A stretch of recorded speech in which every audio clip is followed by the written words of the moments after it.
How long does it take to see results from SEO? The typical answer to this question is 4 to 6 months.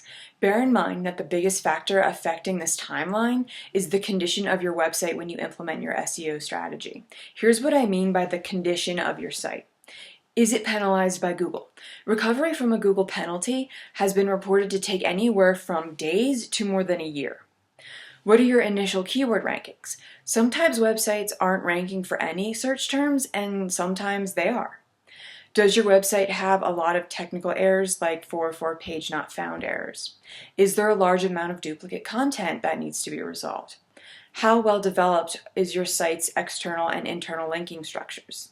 And last but not least, a poorly organized website that is difficult to navigate or a really old website can make implementing an SEO plan more difficult, which will slow progress. How do you measure the success of an SEO plan? We use Google Analytics to track pretty much everything on a client's website. If you're not using it, you definitely should be. It's an extremely useful tool.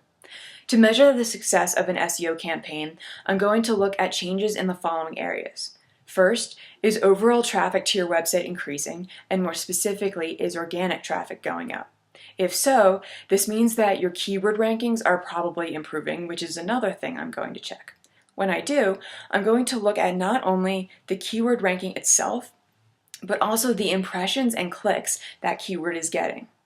I'm also going to see how many new versus returning users are coming to the site. Obviously, we want people to return, but a successful SEO strategy will be bringing in new users. Then I'm going to look at the time these visitors are spending on the website overall and on key pages. Depending on the purpose of a given web page, you might want visitors to be spending more time or less time. For example, if you have a blog post, you'd want to see people on that page for as long as it would reasonably take a person to read that article. If it's far less, this could be a signal that the content you're putting in your blog isn't keeping visitors engaged, and maybe you need to rethink the blog strategy portion of your overall SEO plan.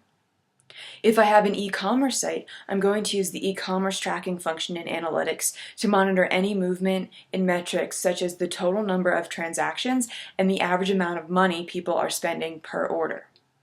Lastly, I'm going to use the goals function in Analytics to track submissions for items like contact and request a quote forms.